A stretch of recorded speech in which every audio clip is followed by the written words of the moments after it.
Assalamualaikum warahmatullahi wabarakatuh. Jumpa lagi dengan saya Dr. Abdul Malik Setiawan di channel Fakultas Kedokteran YouTube. Hari ini saya akan membicarakan apa sih profesi dokter itu dan bagaimana cara untuk menjadi dokter. Video ini saya buat khusus bagi kamu-kamu semua yang masih berada di kelas 1, 2, dan 3 SMA dan masih bingung mau meneruskan kuliah di bidang apa atau bingung mau jadi apa nanti setelah dewasa. Jadi, simak video ini baik-baik, tonton sampai habis supaya tidak salah paham. Oke?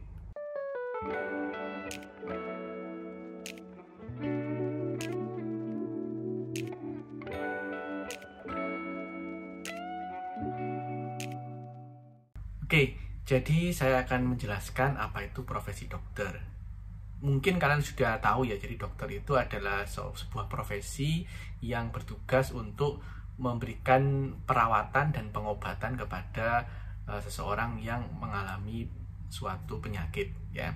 Mungkin kalian juga dari kecil sampai di usia sekarang sudah pernah berhubungan dengan dokter ya, minimal sekali dalam seumur hidup.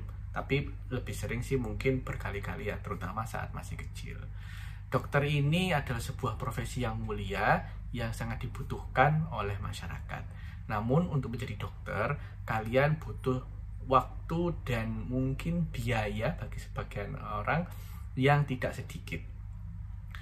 Untuk menjadi dokter, kalian harus menempuh pendidikan setara strata 1 sarjana selama 3,5 tahun sampai 4 tahun, lalu dilanjutkan dengan pendidikan profesi selama kurang lebih 2 tahun.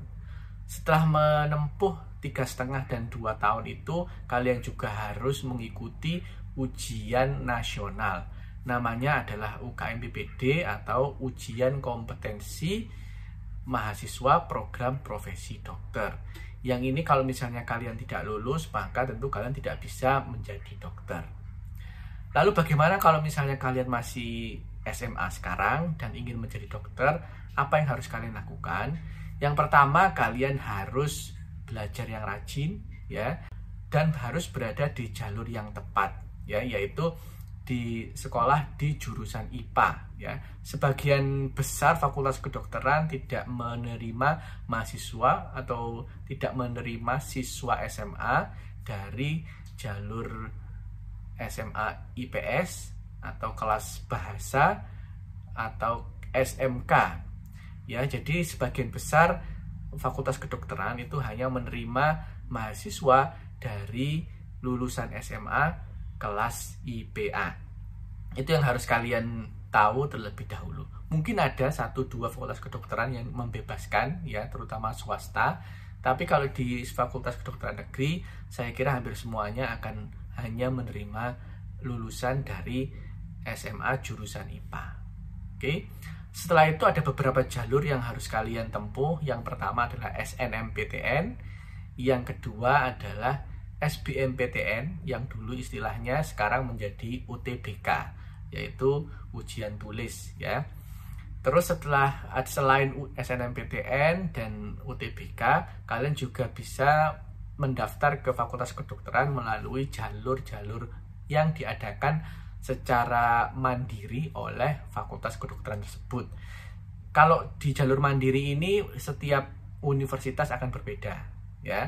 Ada yang lewat tes ya, ada yang lewat mungkin prestasi olahraga, atau ada yang mungkin sampai ada yang prestasi hafalan Al-Quran bagi FK-FK dari universitas Islam, entah itu negeri maupun swasta. Yang harus kalian ketahui bahwa untuk SNMPTN dan UTBK itu hanya jalur untuk FK negeri ya. Kalau FK swasta tentu tidak melalui jalur SNMPTN dan UTBK. Nah, biasanya SNMPTN itu akan mulai di bulan Januari pendaftarannya. Nanti kalian lihat sendiri di website LPMPT ya, kalau tidak salah. Itu nanti yang mendaftarkan kalian adalah sekolah ya, jadi bukan secara pribadi. Tapi kalau UTBK biasanya akan diadakan beberapa bulan setelah SNMPTN. Nah, yang terakhir adalah mandiri. biasanya fakultas-fakultas swasta atau universitas negeri yang mengadakan ujian mandiri itu biasanya membuka jalur setelah selesai pengumuman dari SNMPTN dan UTBK, karena ingin menampung siswa-siswa atau pelajar-pelajar yang memang tidak lolos di SNMPTN dan UTBK. Bagaimana caranya supaya lolos SNMPTN dan UTBK? Tentu saya tidak bisa memberikan bantuan kepada kalian. Mungkin kalian bisa berkonsultasi pada guru kalian dan berkonsultasi kepada bimbingan belajar. Yang pasti kalian harus mantap dulu ya, apakah kalian benar-benar ingin menjadi dokter dan ingin mengabdikan waktu dan diri kalian untuk berguna bagi masyarakat. Jika kalian memang benar-benar ingin, simak video saya selanjutnya. Saya akan berbicara mengenai apa saja yang harus disiapkan oleh mahasiswa kedokteran. Oke? Jangan lupa kalian subscribe channel saya dan like video ini. Nantikan video-video saya selanjutnya yang menjelaskan tentang cara masuk fakultas kedokteran dan bagi mahasiswa kedokteran cara supaya bisa lulus dengan tepat waktu dan berhasil. Oke, bye-bye.